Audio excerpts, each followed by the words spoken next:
ഭൂമിയിലെ പൊടിയിൽ നിന്നും സൃഷ്ടിക്കപ്പെട്ട മനുഷ്യൻ തൻ്റെ സൃഷ്ടാവായ ദൈവത്തിൻ്റെ അടുത്തേക്ക് പോകുന്ന മഹത്വപൂർണ്ണമായ യാത്ര, മരണം അഥവാ ഈ ലോകത്തിൽ നിന്നുള്ള കടന്നുപോകൽ. നമ്മെ സംബന്ധിച്ചിടത്തോളം മരണമെന്ന് പറയുന്നത് വേർപാടിൻ്റെയും സങ്കടത്തിൻ്റെയും ഭയത്തിൻ്റെയും ഒക്കെ അവസ്ഥയാണെങ്കിൽ പോലും തിരുസഭയ്ക്ക് ഈ മരണത്തെപ്പറ്റിയുള്ള കാഴ്ചപ്പാട് വളരെ വ്യത്യസ്തമാണ്. Catechism of the Catholic church അഥവാ കത്തോലിക്ക സഭയുടെ മതബോധന ഗ്രന്ഥം 1020 ഖണ്ഡികയിൽ ഇപ്രകാരം പറയുന്നുണ്ട് രോഗീ ലേപനത്തിലെ മനോഹരമായ പ്രാർത്ഥനയെപ്പറ്റി. യാത്രയ്ക്കുള്ള ഭക്ഷണമായി ക്രിസ്തുവിനെ തിരുപ്പാധേയത്തിൽ കൊടുത്തുവിടുമ്പോൾ ഇപ്രകാരം പറയുന്നു: നീ സ്വർഗത്തിൽ ചെല്ലുമ്പോൾ പരിശുദ്ധ അമ്മയെയും വിശുദ്ധന്മാരെയും മാലാഖമാരെയും ഒക്കെ കാണുവാനിടയാകട്ടെ. നിന്റെ രക്ഷകനെ മുഖാഭിമുഖം കാണുവാനായി നിനക്കിടയാകട്ടെ. എത്ര മനോഹരമായ യാത്രയപ്പാണ് നമുക്ക് നൽകുന്നതല്ലേ. ഈ ഒരു പുതിയ ചിന്തയുമായി എല്ലാവരെയും നഴ്സസ് ടൈമിലേക്ക് ഏറെ സ്നേഹത്തോടെ സ്വാഗതം ചെയ്യുന്നു.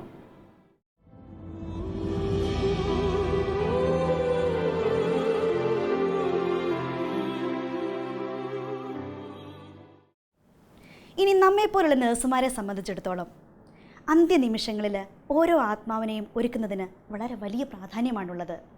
കാരണം നമുക്കറിയാം, ഈ ലോകത്തിലുള്ള ഭൂരിഭാഗം ആൾക്കാരും മരിക്കുന്ന സമയത്ത് ഏതെങ്കിലുമൊക്കെ ഹോസ്പിറ്റലുകളിലായിരിക്കുമല്ലേ. തീർച്ചയായിട്ടും ഒരു നേഴ്സ് അവിടെ ഉണ്ടാകുമല്ലോ. ആ സമയത്ത് ക്രാഷ് കോളും CPRും മെഡിക്കേഷനും ഒക്കെ ആയിട്ട് നമ്മളിങ്ങനെ ഓടി നടക്കുമ്പോൾ ആ ആത്മാവിൻ്റെ ഒരുക്കത്തെപ്പറ്റി നമ്മൾ ചിന്തിക്കാറുണ്ടോ? ക്രിസ്തുവിനെ അറിഞ്ഞ ഓരോ നേഴ്സിൻ്റെയും ഉത്തരവാദിത്തം അതാണ്. ഈ തിരക്കിനോടൊപ്പം തന്നെ ആ ആത്മാവിനെയും നാം ഒരുക്കണം. ഇപ്പോൾ നമുക്ക് തൻ്റെ ശുശ്രൂഷാ വേളയിൽ ചില രോഗികളുടെ അവസാന നിമിഷങ്ങളിൽ അവർക്ക് ശുശ്രൂഷ ചെയ്തപ്പോൾ ഉണ്ടായ അനുഭവം ചില നഴ്സുമാർ പങ്കുവയ്ക്കുന്നത് ശ്രമിക്കാം. 20 കൊല്ലത്തെ എൻ്റെ നേഴ്സിംഗ് ജീവിതത്തിൽ ഒരുപാട് നൈറ്റ് ഡ്യൂട്ടികൾ ഞാൻ ചെയ്തിട്ടുണ്ടെങ്കിലും അതിൽ എനിക്ക് മറക്കാനാവാത്ത ഒരു നൈറ്റ് ഡ്യൂട്ടിയെക്കുറിച്ചാണ് നിങ്ങളുമായിട്ട് ഷെയർ ചെയ്യാൻ ആഗ്രഹിക്കുന്നത്. എൻ്റെ ഒരു കൂട്ടുകാരി ഷീബ, അവളുടെ ഒരു അടുത്ത കൂട്ടുകാരിയെ, അക്രൈസ്തവയാണ്, അവൾ ക്യാൻസർ ബാധിച്ച് 6 മാസമായി കിടന്ന കിടപ്പിൽ കിടക്കുന്ന അവളെ കാണുവാനായിട്ടിടയായി. അവിടെ ചെന്ന് കണ്ടപ്പോൾ അവളുടെ ആ ശാരീരികമായിട്ടുള്ള അവളുടെ അവസ്ഥ കണ്ടപ്പോൾ മുടിയെല്ലാം കൊഴിഞ്ഞ് ശരീരമെല്ലാം വീർത്ത് അവളുടെ അവസ്ഥ കണ്ടപ്പോൾ സഹിച്ചില്ല. 6 മാസം മുമ്പ് വരെ അവളെ കണ്ടപ്പോൾ ഒത്തിരി സന്തോഷത്തോടെ വീട്ടുകാര്യങ്ങളെല്ലാം ചെയ്ത് ഹസ്ബൻഡിൻ്റെയും മക്കളുടെയും എല്ലാം കാര്യങ്ങളെല്ലാം ചെയ്ത് വളരെ ഉത്സാഹത്തോടു കൂടി സന്തോഷത്തോടു കൂടി ഓടി നടന്നിരുന്ന അവളുടെ ഇന്നത്തെ അവസ്ഥ കണ്ടപ്പോൾ ഷീബയ്ക്ക് ഒത്തിരി സങ്കടം തോന്നി. ആ മകളെ നോക്കാനാണെങ്കിൽ 70 വയസ്സ് കഴിഞ്ഞൊരു അമ്മച്ചിയും രാവിലെ ജോലിക്ക് പോയി വൈകിട്ട് എത്തുന്ന ഒരു ഹസ്ബൻഡും മാത്രമാണുള്ളത്.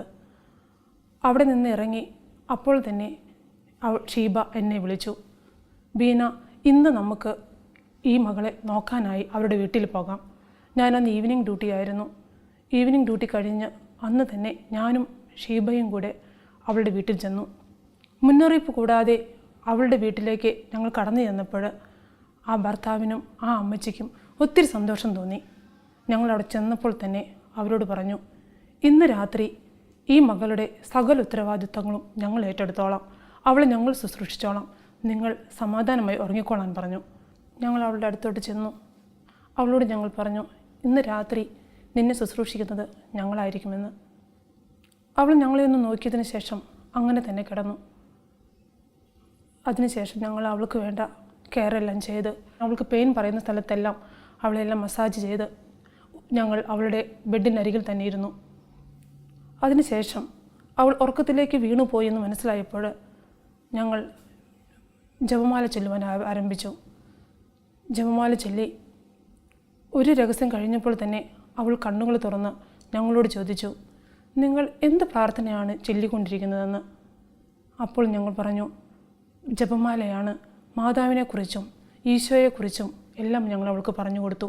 അവൾ പറഞ്ഞു, ഈ പ്രാർത്ഥന നിങ്ങൾ ചൊല്ലുവാൻ തുടങ്ങിയപ്പോൾ മുതൽ എനിക്ക് ഒത്തിരി ആശ്വാസം ലഭിക്കുന്നുണ്ട്, എനിക്ക് ഉറങ്ങുവാൻ സാധിക്കുന്നുണ്ട്, എൻ്റെ വേദനയ്ക്കെല്ലാം എനിക്ക് ഒത്തിരി ആശ്വാസം ലഭിക്കുന്നുണ്ടെന്ന് പറഞ്ഞു. ഞങ്ങൾ പറഞ്ഞു, ഒന്നും പേടിക്കണ്ട, പരിശുദ്ധ അമ്മ നിന്നെ നോക്കിക്കോളും, ഈശോ അപ്പച്ചൻ നിൻ്റെ കൂടെയുണ്ട്, സമാധാനമായി ഉറങ്ങിക്കൊള്ളാൻ പറഞ്ഞു. ഞങ്ങൾ പ്രാർത്ഥനയിലായിരിക്കുമ്പോൾ തന്നെ അവൾ ഇടയ്ക്ക് കണ്ണുകൾ തുറക്കുകയും പുഞ്ചിരിക്കുകയും ചെയ്തുകൊണ്ടിരുന്നു. അപ്പോൾ ഞങ്ങൾക്ക് മനസ്സിലായി അവൾ നമ്മുടെ ദൈവത്തിൻ്റെ സ്നേഹം അനുഭവിക്കുന്നുണ്ട്, പരിശുദ്ധ അമ്മയുടെ സാന്നിധ്യം അവൾ അനുഭവിക്കുന്നുണ്ട് എന്ന് അവളുടെ മുഖത്തൊന്നും ഞങ്ങൾക്ക് മനസ്സിലായി. ഇടയ്ക്ക് അവൾ എഴുന്നേറ്റ് അവൾ ഞങ്ങളോട് പറഞ്ഞു, എനിക്കൊത്തിരി ആശ്വാസം ലഭിക്കുന്നു, എനിക്ക് ഈ ബെഡിൽ നിന്ന് എഴുന്നേൽക്കണം, എന്നെ ഒന്ന് സഹായിക്കാമോ? 6 മാസമായി ബെഡിൽ തന്നെയാണ്, എനിക്ക് എൻ്റെ ഈ വീടിൻ്റെയും ബെഡ്റൂം എല്ലാം ഒന്ന് നടന്ന് കാണണമെന്ന് പറഞ്ഞു. ഞങ്ങൾ 2 പേരും കൂടെ അവളെ താങ്ങിയെടുത്തു. 2 പേരും കൂടെ സപ്പോർട്ട് ചെയ്ത് അവളെ ആ വീടും കിച്ചണും എല്ലാം ഞങ്ങൾ നടന്ന് കാണിച്ചു. ആദ്യമായിട്ട് കാണുന്നതെന്ന പോലെ അവളുടെ ബെഡ്റൂമും അവളുടെ കിച്ചണും എല്ലാം അവൾ നോക്കി. അതിനുശേഷം ബെഡ് പാൻ ഉപയോഗിച്ച് ടോയ്ലറ്റ് ഫെസിലിറ്റീസ് എല്ലാം ചെയ്തുകൊണ്ടിരുന്ന അവൾ ബാത്റൂമിൽ പോയി എല്ലാം ചെയ്തു. തിരിച്ച് അവളെ ഞങ്ങൾ ബെഡിൽ കൊണ്ടു ചെന്ന് കിടത്തി. അതിനുശേഷം ഞങ്ങൾ അവളോട് ഈശോയെക്കുറിച്ചും പരിശുദ്ധ അമ്മയെക്കുറിച്ചും എല്ലാം പറഞ്ഞു കൊടുത്തു. വളരെ സന്തോഷത്തോടു കൂടി അവൾ അതെല്ലാം കേട്ടുകൊണ്ടിരുന്നു.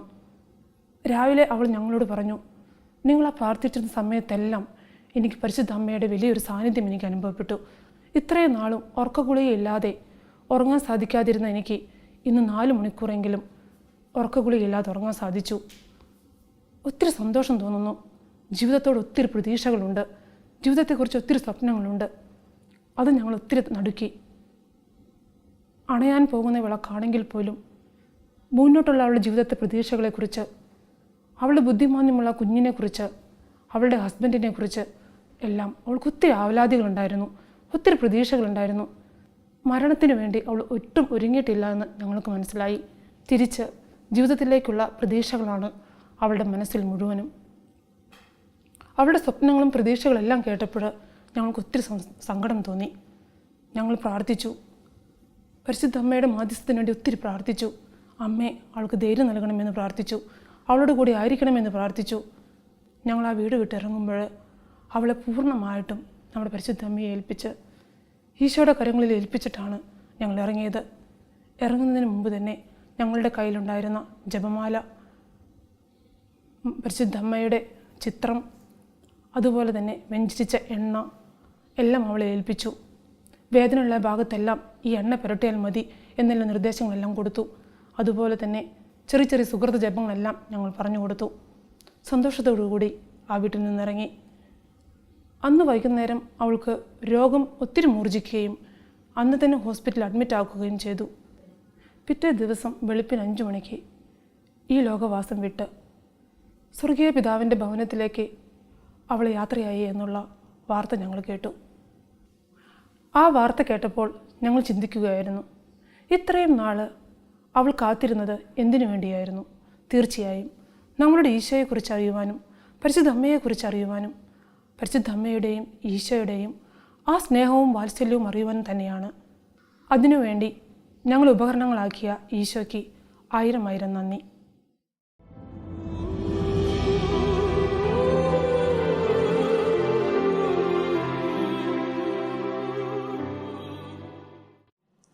സർവശക്തനും വിസ്മയനീയനായ പരിപാലകനും സർവ്വ അനുഗ്രഹങ്ങളുടെയും ദാതാവുമായ ഏറ്റവും വലിയ വൈദ്യനായ എൻ്റെ ഈശോയുടെ രോഗീ ശുശ്രൂഷയിൽ എന്നെയും ഒരു കൊച്ചുപകരണമായിട്ട് ഒരു നേഴ്സായിട്ട് ഒരുങ്ങിത്തീരുവാൻ അങ്ങ് കൂട്ടിച്ചേർത്ത ആ സന്തോഷം എൻ്റെ കൂട്ടുകാരികളായി നിങ്ങൾ ഓരോരുത്തരോടും പങ്കുവയ്ക്കുന്നതിനാണ് ഞാനിവിടെ ആയിരിക്കുന്നത്. എൻ്റെ ഈ ജീവിതത്തിൽ ഒരുപാട് സംഭവങ്ങൾ മനസ്സിൽ കൂടെ ഈ നിമിഷം കടന്നു പോകുന്നു. എത്രയോ പേരാ നമ്മൾ പ്രാർത്ഥിച്ച് സുഖമായി പോകുന്ന ഒരുപാട് സന്തോഷത്തിൻ്റെ അനുഭവങ്ങൾ. ഈ രോഗികൾ വാർഡിലേക്ക് വരുമ്പോൾ ഞാൻ പലപ്പോഴും അവർ ക്രിസ്ത്യാനികളാണെങ്കിൽ മാത്രമേ എനിക്ക് ഈ രാജ്യത്ത് ഒരുപാട് അവരോട് ഈശോയെപ്പറ്റി പറഞ്ഞു കൊടുക്കാൻ സാധിച്ചിട്ടുള്ളൂ. അങ്ങനെ ഒരു കുടുംബത്തിൽ പലപ്പോഴും അവർ റൂമിൽ തന്നെ ശാലോം TV ഓപ്പൺ ചെയ്ത് വയ്ക്കുമായിരുന്നു. വട്ടായിലച്ഛൻ്റെ പ്രഭാഷണം കേൾക്കുമായിരുന്നു. ഇപ്പോഴും ഓർമ്മയുണ്ട്, റോസക്കുഞ്ഞും മെർലിനും ഒക്കെ എത്ര സന്തോഷമായിട്ടാണ് ഓരോ കീമോ റിസീവ് ചെയ്യുമ്പോഴും ഞാൻ എൻ്റെ സാറ കുഞ്ഞിനെ പറ്റി ഓർത്തു പോവുക. ശ്രീലങ്കൻ കുഞ്ഞ പൊടിയായപ്പോഴാണ് അവൾ വന്നത്. അവൾ വന്നപ്പോൾ അവൾക്ക് ആ ഒരു സൂചി കുത്തുന്നതിന് വേണ്ടിയിട്ട് ഒത്തിരി ബുദ്ധിമുട്ടാണ്, വെയിനൊക്കെ കിട്ടാൻ വലിയ പാടാണ്. ഞാൻ എൻ്റെ കൊച്ചു കുഞ്ഞുങ്ങളെ കൈ കിട്ടുമ്പം അവർക്ക് പറഞ്ഞു കൊടുക്കുമായിരുന്നു, I love you Jesus, I praise you Jesus. ആ കൊച്ചു കുഞ്ഞുങ്ങൾ ആ കുഞ്ഞു നാവിൽ കൊഞ്ചി I love you Jesus, I praise you Jesus അങ്ങനെ പറഞ്ഞുകൊണ്ടിരിക്കുമ്പോൾ അവൾക്ക് ഈശോ വന്ന് അവളെ കുത്തുന്നു. നടത്തുന്നതെന്ന്.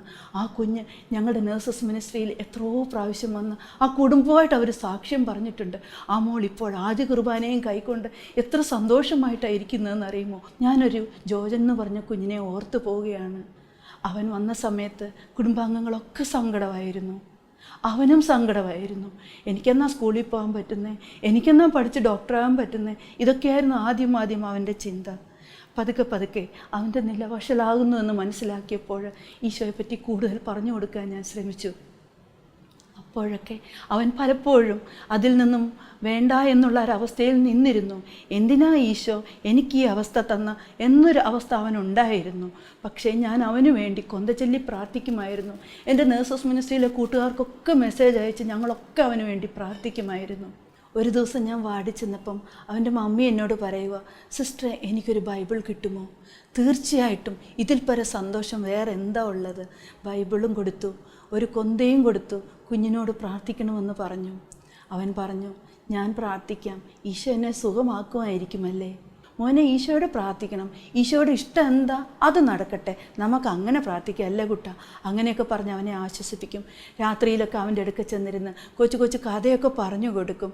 എന്നാലും അവൻ്റെ ഉള്ളിൽ വീണ്ടും ഒരു നാൾ ജീവിക്കണമെന്ന ആഗ്രഹം ആ കുഞ്ഞിനുണ്ടായിരുന്നു. ഓരോ ദിവസം മരുന്ന് കൊടുക്കുമ്പോഴും, ആൻറ്റി ഇന്നും കൗണ്ടൊന്നും കൂടിയില്ലല്ലോ ആൻറ്റി, സങ്കടത്തോടെ അവൻ ചോദിക്കുമായിരുന്നു. ഞാൻ പറഞ്ഞു കൊടുത്തിട്ടുണ്ട്, മോനെ നമ്മളൊക്കെ ഒന്നിച്ച് പ്രാർത്ഥിക്കുമ്പോൾ എന്താണെങ്കിലും ഈശോയുടെ ഇഷ്ടം നിറവേറും. അവൻ കുറേശ്ശെ ഈശോയോട് അടുക്കുകയും ഈ രോഗത്തിലേക്ക് കൂടുതൽ അവൻ താന്നു പോവുകയും ചെയ്തുകൊണ്ടിരുന്ന സമയത്ത് പോലും മുഖത്തൊരു പുഞ്ചിരി ഉണ്ടായിരുന്നു. ഒരു ദിവസം ഞാൻ അവന് പൊട്ടക്ക നീഡിൽ, അത് നെഞ്ചത്തൊരു സൂചിയാണ്, അത് നമ്മൾ കുത്തി കയറ്റണം, അകത്തുള്ള ഒരു സൂചിക്കകത്തോട്ട് കയറ്റി വിടണം.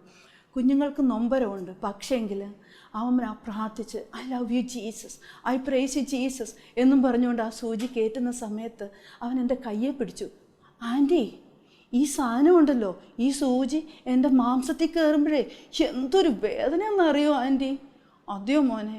അപ്പോൾ ഉടനെ അവൻ പറയുക, ആൻറ്റി അപ്പം ഈശോയുടെ മേത്തെ അത്രയും വലിയ ആണി അടിച്ചു കയറ്റിപ്പോൾ എന്തോരോ നൊന്തതല്ലേ എൻ്റെ ഈശോയ്ക്ക്. സത്യമായിട്ട് എൻ്റെ കൂട്ടുകാരെ, ഞാൻ അത്ഭുതപ്പെട്ടു പോയി.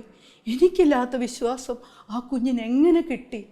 ഞാൻ അന്ന് മനസ്സിലാക്കി, അവൻ ഈശോയുടെ പൂന്തോട്ടത്തിലേക്ക് ഉടനെ തന്നെ പൊയ്ക്കൊണ്ടിരിക്കുന്നു.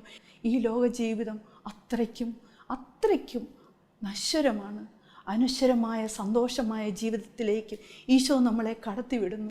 എനിക്കറിയാം എൻ്റെ കൂട്ടുകാരെ, നമ്മളൊക്കെ വിചാരിക്കും നമ്മൾ ആശുപത്രിയിൽ മാത്രം ജോലി ചെയ്താൽ മതിയെന്ന്. അല്ല, നമ്മുടെ കുടുംബത്തിൽ, നമ്മുടെ സ്വന്തക്കാരിൽ, നമ്മുടെ ബന്ധുക്കളിൽ, നമ്മുടെ അയൽവക്കങ്ങളിൽ നമ്മൾ ഒരു നേഴ്സ് തന്നെയാണ്. ഈശോ നമ്മളെ വിളിച്ചിരിക്കുന്നു. ഈ വിളി ഏറ്റവും ഉത്തമമായിട്ട് ചെയ്തു തീർക്കുവാനായിട്ട് ദിവസവും പ്രാർത്ഥിക്കണം. കൂദാശയിൽ നിന്ന് കൃപയ്ക്ക് മേൽ കൃപ സ്വീകരിക്കാനായിട്ട് നമ്മൾ പ്രാർത്ഥിക്കണം. നമ്മുടെ കൂട്ടായ്മയിലുള്ള പ്രാർത്ഥന. നമ്മൾ ബലഹീനരാ, നമ്മുടെ ബലഹീനതയിലാണ് ഈശോ സഹായിക്കുന്നത്. ഈ സഹായങ്ങളുടെ നിമിഷങ്ങളിലും ഓരോ രോഗികളെയും നമ്മുടെ കൈകളിലേക്ക് കിട്ടുമ്പം ഈശോ പൊന്നുപോലെ നമ്മുടെ കൈകളിലേക്ക് വിളിച്ച ആ ആത്മാക്കളെ ഒരു പോറൽ പോലും സംഭവിക്കാതെ ഈശോയുടെ കൈകളിലേക്ക് തിരിച്ചു കൊടുക്കാനായിട്ട് അതിന് നമ്മൾ ജാതിയോ മതമോ ഭാഷയോ പ്രായമോ ഒന്നും നോക്കേണ്ട ആവശ്യമില്ല. ഉരുകിത്തീരുന്ന മെഴുകുതിരി പോലെ ഒരു തിരിവട്ടമെങ്കിലും നമ്മുടെ ചുറ്റും പകർന്നു കൊടുത്തുകൊണ്ട് ഈശോയുടെ ആ പൂന്തോട്ടത്തിൽ എത്തിച്ചേരുന്ന ആ നിമിഷം സ്വപ്നം കണ്ടുകൊണ്ട് നമുക്ക് ഓരോരുത്തർക്കും സന്തോഷമായിട്ട് സമാധാനമായിട്ട് നമ്മുടെ ഓരോരുത്തരുടെയും രോഗികൾക്ക് വേണ്ടി പ്രത്യേകം പ്രാർത്ഥിച്ചുകൊണ്ടിരിക്കാം എന്ന് ഞാൻ എല്ലാവർക്കും വേണ്ടി ആശംസയോടെ പ്രാർത്ഥിക്കുന്നു.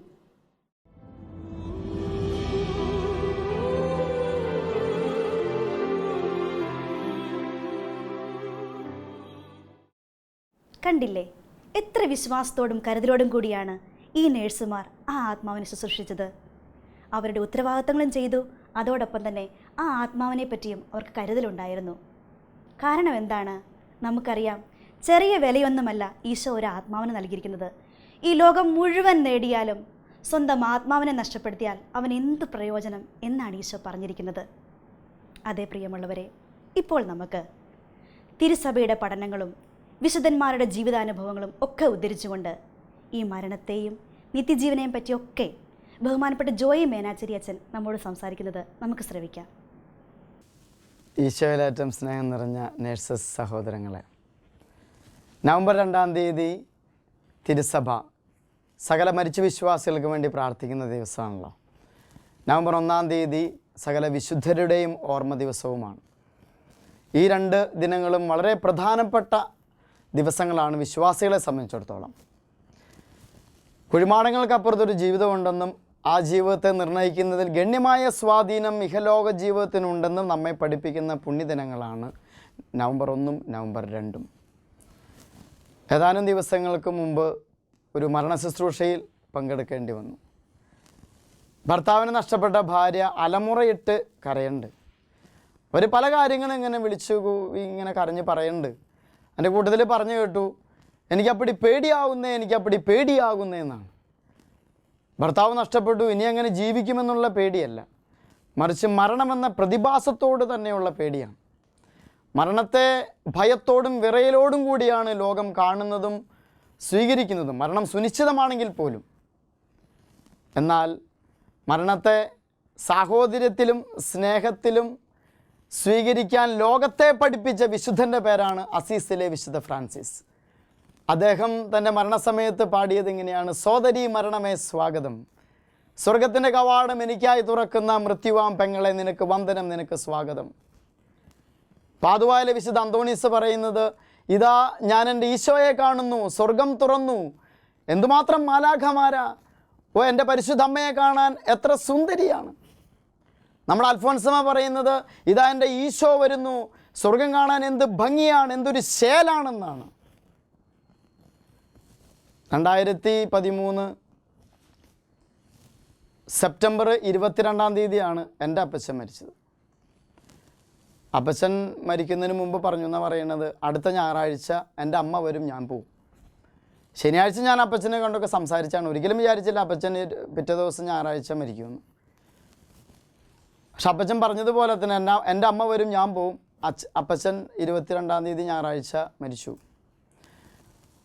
അപ്പച്ചൻ പറഞ്ഞ എൻ്റെ അമ്മ എന്നുള്ളത് സ്വർഗസ്ഥനായ നമ്മുടെ അമ്മയാണോ, അതോ അപ്പച്ചനെ ജന്മം നൽകി വളർത്തിയ എൻ്റെ അമ്മൂമ്മയായ അപ്പച്ചൻ്റെ അമ്മ തന്നെയാണോ എന്നെനിക്കൊരു സംശയം ഉണ്ടായിരുന്നു. ആ സംശയങ്ങളെല്ലാം തീർന്നത് ആഫ്രിക്കയിൽ വിജാതീയനായിട്ട് ജനിച്ച് മാനസാന്തരത്തിന് ശേഷം കാർത്തേജിലെ സഭയുടെ അമരക്കാരനായി മാറിയ വിശുദ്ധ സിപ്രിയനെ കുറിച്ച് വായിച്ചപ്പോഴാണ്. അദ്ദേഹം പറഞ്ഞത് ഇങ്ങനെയാണ്: അദ്ദേഹത്തിന് രക്തസാക്ഷിയായിട്ട് മരിക്കാനായിട്ട് ഭയങ്കര കൊതിയായിരുന്നു. അദ്ദേഹം വിശ്വാസികളൊക്കെ പറയുന്നതാണ്, നമ്മൾ സ്വർഗത്തെ ലക്ഷ്യമാക്കി ജീവിക്കണം, കാരണം സ്വർഗം ദൈവത്തിൻ്റെ സമ്മാനമാണ്, മരണം ദൈവത്തിൻ്റെ സ്വർഗം തുറക്കുന്ന സമ്മാനവും അനുഗ്രഹവുമാണ്. എന്നിട്ട് അദ്ദേഹം പറയുന്നതാണ്, നമ്മൾ സ്വർഗത്തിലേക്ക് ജാഗ്രതയോടുകൂടെ അതിശീഘ്രം ഓടിയെത്തണം, കാരണം നമ്മളെ കാത്ത് നമ്മുടെ മാതാപിതാക്കൾ, നമ്മുടെ ബന്ധുമിത്രാദികൾ, നമ്മുടെ സഹോദരി സഹോദരന്മാരെല്ലാവരും അവിടെ കാത്തിരിക്കുന്നുണ്ട്. കോൺസ്റ്റാന്റിനോപ്പിളിലെ ഗ്രീക്കുകാരുടെ ഇടയിൽ വചനം പ്രസംഗിച്ച വിശുദ്ധ തിയഡോറും പറയുന്നത് ഇങ്ങനെയാണ്: സ്വന്തം ഭാര്യയെ നഷ്ടപ്പെട്ട ഭർത്താവിനോട് പറയണു, നീ ഒരിക്കലും വ്യസനിക്കരുത്, ഒരിക്കലും വിഷമിക്കരുത്, കാരണം നിനക്ക് വേണ്ടി നിൻ്റെ ദൈവമാണ് നിൻ്റെ ജീവിത പങ്കാളിയെ സ്വർഗത്തിലേക്ക് എത്തിച്ചത്. അപ്പോൾ ആ ജീവിത പങ്കാളിയെ സ്വർഗത്തിൽ കാണാൻ വേണ്ടി നീ ജാഗ്രതയോടുകൂടെ സൽജീവിതം ഇവിടെ നയിക്കണം, സുഹൃത ജീവിതം ഇവിടെ നയിക്കണം. നീ തീർച്ചയായിട്ടും സ്വർഗത്തിൽ നിൻ്റെ ജീവിത പങ്കാളിയെ കണ്ടെത്തും. മക്കളെ നഷ്ടപ്പെട്ട മാതാപിതാക്കൾ അങ്ങനെ പറയും, ഒരിക്കലും നിങ്ങൾ അമിതമായി വ്യസനിക്കരുത്, കാരണം നിങ്ങൾക്ക് മുമ്പേ നിങ്ങളുടെ മക്കളെ അവിടെ കർത്താവ് അയച്ചിരിക്കുക. അപ്പോൾ നിങ്ങളുടെ മക്കളെ കാണാൻ സ്വർഗത്തിലേക്ക് നിങ്ങളെത്തും. അപ്പോൾ സുഹൃത തുല്യമായ ജീവിതം നിങ്ങളിവിടെ നയിക്കണം, സ്വർഗത്തിൽ എത്തിച്ചേരും. നിങ്ങളുടെ ജീവിതം സുനിശ്ചിതമായ സ്വർഗത്തെക്കുറിച്ചാണ് അവർക്ക് അവബോധം നൽകുന്നത്. അപ്പോൾ തീർച്ചയായിട്ടും ഞാൻ വിശ്വസിക്കുന്നതാണ്, എൻ്റെ അപ്പച്ചനെ സ്വർഗത്തിൽ സ്വീകരിക്കാൻ അപ്പച്ചൻ്റെ അമ്മ തന്നെ അവിടെ ഉണ്ടായിരുന്നിരിക്കണം. നവംബർ 2 നേഴ്സുമാർക്കുള്ള സന്ദേശമാണ്. ഉദാഹരണം പറയുകയാണെങ്കിൽ, എത്രയോ രോഗികളാണ് ചികിത്സയ്ക്കായിട്ട് നമ്മുടെ ആശുപത്രിയിലേക്ക് എത്തുന്നത്. ഇവരെല്ലാവരും രോഗസൗഖ്യം നേടി അവിടുന്ന് ഇറങ്ങി പോരണം എന്നുള്ള ഉദ്ദേശത്തോടു കൂടി തന്നെ എത്തുക. രോഗസൗഖ്യം നേടി ഇറങ്ങിപ്പോകുമ്പോൾ അവർക്ക് എന്ത് സന്തോഷമാണ്. അവരെ ശുശ്രൂഷിച്ച ഡോക്ടർമാർക്കും നേഴ്സുമാർക്കും ഭയങ്കര സന്തോഷമാണ്, ആനന്ദമാണ്. എന്നാൽ എല്ലാ രോഗികളുടെ അവസ്ഥ അങ്ങനെയല്ല. ചിലർ അവരുടെ നിത്യഭവനത്തിലേക്കായിരിക്കും എത്തുക. മരണത്തിന് കാരണമാകുന്ന രോഗം. എത്രയോ രോഗികളെ നിങ്ങൾ ശുശ്രൂഷിക്കുന്നത്, എത്രയോ രോഗികൾക്ക് സൗഖ്യം കിട്ടി മടങ്ങിപ്പോകുന്നത്. എന്നാൽ എത്രയോ രോഗികളാണ് നിത്യമായ ഭവനത്തിലേക്ക് മരണം മൂലം വേർപെട്ടു പോകുന്നത്. പ്രിയപ്പെട്ട നേഴ്സ് സഹോദരങ്ങളെ, നിങ്ങൾക്ക് കിട്ടുന്നത് പോലുള്ള അവസരം വേറെ ആർക്കാ കിട്ടുന്നത്? ഈ രോഗികളെ നിത്യ സമ്മാനത്തിന് വേണ്ടി ഒരുക്കാൻ. ഒരു വൈദികൻ ഒരുപക്ഷെ രോഗശാന്തിക്കുള്ള പ്രാർത്ഥന നടത്തും, ഒരു വൈദികൻ ലാസ്റ്റ് സാക്രമെൻ്റ്, രോഗശാന്തി ശുശ്രൂഷയുടെ ലാസ്റ്റ് സാക്രമെൻ്റൊക്കെ നൽകുമായിരിക്കും, കുദാശകൾ നൽകുമായിരിക്കും. എന്നാൽ അതിനുശേഷം ആ വൈദികൻ ആ ആശുപത്രിയിൽ നിന്നും ഇറങ്ങിപ്പോരണം. എന്നാൽ നിങ്ങളങ്ങനെയല്ല, നിങ്ങളവിടെ തുടരുന്നവരാണ്. ICUയിലും CCUയിലും അങ്ങനെ എത്രയോ രോഗികളെ നിങ്ങൾ ശുശ്രൂഷിച്ചിരിക്കുന്നു. നിങ്ങൾ പറയുന്ന കാര്യങ്ങളോട് പ്രതികരിക്കാൻ പോലും ആവാത്ത വിധം ICUയിലും CCUയിലും കഴിയുന്ന രോഗികളെ നിങ്ങൾ എത്രയോ ശുശ്രൂഷിച്ചിരിക്കുന്നു. പ്രിയപ്പെട്ട സഹോദരങ്ങളെ, ഒന്ന് നിങ്ങൾ ഓർക്കണം, അവർ നിങ്ങളുടെ പറയുന്ന കാര്യങ്ങൾ പ്രതികരിച്ചാലും ഇല്ലെങ്കിലും നിങ്ങൾ പറയുന്നൊക്കെ അവർ കേൾക്കുന്നുണ്ടായിരിക്കും. അപ്പോൾ അങ്ങനെയുള്ള രോഗികളെ നിത്യസമ്മാനത്തിന് വേണ്ടി ഒരുക്കുക എന്ന് പറയുന്നത് ചെറിയ കാര്യമല്ല. ഞാൻ ഓർക്കുന്നത് ഇങ്ങനെയാണ്, 38 വർഷക്കാലം സ്വന്തം മകന് വേണ്ടി കണ്ണുനീരോടുകൂടെ പ്രാർത്ഥിച്ച അമ്മയുടെ പേരാ മോനിക്ക, പുണ്യവതി. വിശുദ്ധ അഗസ്തീനോസിൻ്റെ അമ്മയാണ്, നമുക്കറിയാം. 38 വർഷക്കാലം സ്വന്തം മകൻ്റെ മാനസാന്തരത്തിന് വേണ്ടി കണ്ണുനീരൊഴുക്കി പ്രാർത്ഥിച്ച ആ അമ്മ സ്വർഗത്തിൽ ചേർന്നിരിക്കുന്നു. നമുക്കറിയാം വിശുദ്ധ മോനിക്ക. വിശുദ്ധ അഗസ്തീനോസ് സ്വർഗത്തിലെത്തി കഴിയുമ്പോൾ, ഈ അമ്മയെ കണ്ടു കഴിയുമ്പോൾ എന്തായിരിക്കും അവരുടെ സമാഗമം, അവരുടെ കൂടിക്കാഴ്ച, അവരുടെ ആനന്ദം. അഗസ്തീനോസ് മോനിക്ക പുണ്യവതിയോട് പറയുക ഇങ്ങനെയായിരിക്കും, 38 വർഷക്കാലം എനിക്ക് വേണ്ടി കണ്ണുനീരൊഴുക്കി പ്രാർത്ഥിച്ച അമ്മയ്ക്ക് ഞാൻ എങ്ങനെയാണ് നന്ദി പറഞ്ഞാ. നമ്മുടെ മാതാപിതാക്കളെ ശുശ്രൂഷിക്കുന്നുണ്ട്. കാരണം എന്താ? അവരെ സ്നേഹിക്കുന്നുണ്ട്, അവരെ ആദരിക്കുന്നു, ബഹുമാനിക്കുന്നു. ഒരൊറ്റ കാരണമുള്ളൂ, അവർ നമുക്ക് ജന്മം നൽകി, നമ്മളെ വളർത്തി വലുതാക്കി, ശൈശവത്തിൽ നമ്മളെ കൂടെ നിന്നു. നമ്മൾ രോഗികളായിരുന്നപ്പോൾ ഊണും ഉറക്കവും ഉപേക്ഷിച്ച് അവർ നമ്മളെ കൂടെ ഉണ്ടായിരുന്നു. അവർ മാത്രമല്ല, നമ്മുടെ സഹോദരി സഹോദരന്മാർ, ബന്ധുമിത്രാദികൾ, ഇവരോടൊക്കെ നമുക്ക് ആദരവാണ്, സ്നേഹമാണ്, ബഹുമാനമാണ്. അവർ നമ്മൾ ശുശ്രൂഷിക്കുന്നു. 80, 90, 100 വർഷക്കാലം നമ്മുടെ ജീവിതത്തെ സുസ്ഥിരമാക്കുന്ന രീതിയിൽ നമ്മളെ ശുശ്രൂഷിച്ചവരെയാണ് നമ്മൾ അതുപോലെ സ്നേഹിക്കുന്നത്. എന്നാൽ ഒന്നും മറക്കരുത്, നിത്യജീവിതത്തിൽ 80, 90, 100 വർഷത്തെ കാര്യമല്ല, നിത്യജീവിതത്തിൽ നിത്യസമ്മാനത്തിന് നമ്മളെ അർഹരാക്കാൻ നമുക്ക് വേണ്ടി കണ്ണുനീരൊഴുക്കി പ്രാർത്ഥിച്ച, ആകുലതയോടെ ഉത്കണ്ഠയോടുകൂടെ പ്രാർത്ഥിച്ച നമ്മുടെ മാതാപിതാക്കൾ, നമ്മുടെ സഹോദരങ്ങൾ, നമ്മുടെ ബന്ധുമിത്രാദികൾ, നമ്മളെ ശുശ്രൂഷിച്ചവർ, അവരെ നമ്മൾ സ്വർഗത്തിൽ കണ്ടെത്തുമ്പോൾ എത്ര മടങ്ങ് അധികമായിരിക്കും നമ്മുടെ സന്തോഷവും ആനന്ദവും. അതൊരു ഭയങ്കര കൂടിക്കാഴ്ചയല്ലായിരിക്കുമോ? എത്രയോ വലിയ ആനന്ദത്തിൻ്റെ ഒരു കൂടിക്കാഴ്ചയായിരിക്കും അത്. അങ്ങനെയെങ്കിൽ ഓർക്കണം, 38 മണിക്കൂർ പോലും സ്നേഹം നിറഞ്ഞ നേഴ്സ് സഹോദരങ്ങളുടെ നിങ്ങളുടെ കൈകളിൽ രോഗിയെ കിട്ടണമെന്നില്ല. ചിലപ്പോൾ വിരലിൽ എണ്ണാവുന്ന മണിക്കൂറുകളെ നിങ്ങളുടെ കൈകളിൽ ആ രോഗികൾ ഉണ്ടായിരിക്കുകയുള്ളൂ.